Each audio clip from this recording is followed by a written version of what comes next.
Have you ever looked at your dog and just wondered, what are you thinking?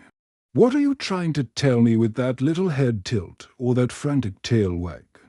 It's a question every dog owner has asked.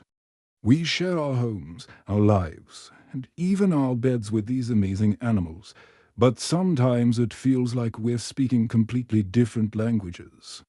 Well, today, we're going to change that. We're going on a deep dive to unlock your dog's mind and reveal the secrets to canine communication. By the end of this video, you'll be able to understand your furry friend on a whole new level, strengthening your bond like never before. So, grab your pup, get comfy, and let's get started. First, let's talk about the most obvious form of communication, body language. Dogs are masters of nonverbal cues. They don't have words, so they use their entire bodies to express themselves. Let's start from head to tail. Their ears are like little satellite dishes, not just for hearing, but for signaling. Ears that are relaxed and in their natural position usually mean your dog is calm and happy. But when they perk up and forward, something has caught their attention. They're alert and focused. If their ears are flattened back against their head, it could be a sign of fear, anxiety, or submission. It's their way of saying, "I'm a little scared right now," or "You're the boss." Next up, the eyes. You've heard the phrase puppy dog eyes, right? Well, they're powerful. A soft, relaxed gaze, where they might even squint a little, is a sign of affection and trust. It's the doggy equivalent of a warm hug. On the other hand, a hard, direct stare can be a challenge or a threat. If a dog is staring at you with a stiff body, it's best to slowly look away and give them space. It's their way of saying, "Back off." And what about when they avoid eye contact? This is often a sign of submission or stress. They're trying to de-escalate a situation and show they're not a threat. Now, let's move to the mouth. A relaxed, slightly open mouth, maybe with a little bit of a pant, is the classic happy dog face. They're content and at ease. But a closed mouth, with the lips pulled back tightly, can signal tension or fear. And of course, there's the lip curl, which exposes their teeth. This is a clear warning sign. It's your dog saying, "I'm not comfortable, and I need you to stop what you're doing." Yawning is another interesting one. While it can mean they're tired, dogs also yawn when they're stressed or anxious. It's a self-soothing behavior, kind of like how we might fidget or bite our nails. Licking is also complex. A quick lick on your face can be a kiss, a sign of affection. But frantic licking of their own lips or nose is often a sign of stress or uncertainty. And of course, we can't talk about body language without mentioning the tail. It's so much more than just a happy meter. The height and speed of the wag tell a story. A high, sweeping wag usually means excitement and happiness. A slow, tentative wag at a mid-level height might mean they're feeling a bit unsure. A low, fast wag can actually be a sign of nervousness or appeasement. And a tail that is tucked tightly between their legs is a universal sign of fear or submission. The direction of the wag is also fascinating. Studies have shown that dogs tend to wag more to the right when they see something they like, such as their owner, and more to the left when they see something they're unsure about. Like a strange dog. It's a subtle cue, but it's there. Beyond the big, obvious signals, there are a whole host of smaller ones that are easy to miss. These are often called calming signals. These are behaviors dogs use to calm themselves down and to tell others they mean no harm. We already mentioned yawning and lip licking. Others include sniffing the ground for no apparent reason, turning their head away, or even doing a full body shake-off, like they're drying themselves after a bath. When you see your dog doing these things, pay attention to the context. Are you in a new environment?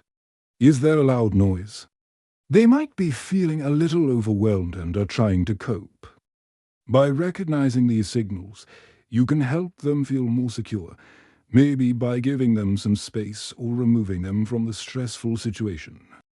Now that we've covered the silent language of the body, let's talk about the sounds.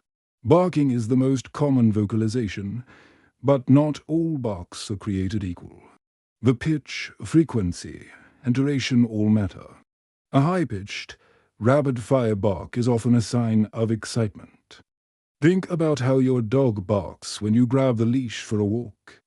A deep, single bark might be a warning, telling a stranger to stay away. A series of barks with pauses in between could be your dog trying to get your attention because they're lonely or bored. Learning to distinguish between these different barks can help you understand what your dog needs. Is it time to play? Is there someone at the door? Or do they just need a little company? But dogs make so many other sounds too. Whining is a big one, and it can mean a variety of things, from I need to go outside to I want that piece of chicken you're eating. It's a solicitation behavior, designed to get you to do something for them. Growling is a clear and important signal. It's not aggression, it's a warning. A growl is your dog's way of saying, I am very uncomfortable with this situation, and if it continues, I might have to escalate. Never punish a dog for growling. They are communicating their feelings in the only way they know how. If you suppress the growl, you might take away their warning system, leading them to bite without any prior signal. Instead, respect the growl. Back away and try to figure out what's causing the discomfort. And then there are the howls, the yips, and the groans. Howling is often a way for dogs to connect with other dogs, a long-distance call to their pack. Some dogs howl in response to sirens or music. Yips can be a sign of pain or sudden surprise, and those contented groans and sighs when they curl up on the couch next to you. That's pure bliss. It's their way of telling you they feel safe, comfortable, and loved. Understanding your dog isn't just about reading their signals, it's also about how we communicate back to them.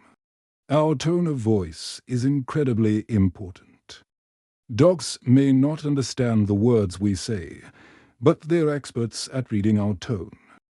A high-pitched, happy tone will get them excited. A calm, gentle tone will soothe them. And a firm, low tone will let them know you're serious. Consistency is key. Using the same words and tone for commands helps them learn faster. Our body language matters just as much. When you're training your dog, do you stand up tall and confident, or are you hunched over and hesitant? They pick up on that. Getting down on their level can make you seem less intimidating and more approachable. Facing them directly can be seen as confrontational, while turning slightly to the side is more inviting. Even the speed of our movements can have an impact. Quick, jerky movements can startle a nervous dog, while slow, predictable motions are more calming. Putting it all together is like learning a new dance. It's about observing, listening, and responding. Watch how your dog interacts with other dogs at the park. You'll see a whole conversation happening with ears, tails, and body postures. When you get home and your dog greets you, what are they telling you? Is it a full body wiggle of pure joy, or a more subdued greeting that might hint they didn't enjoy being alone? Let's imagine a scenario. You're trying to clip your dog's nails. You notice they've tucked their tail, they're licking their lips, and they keep turning their head away.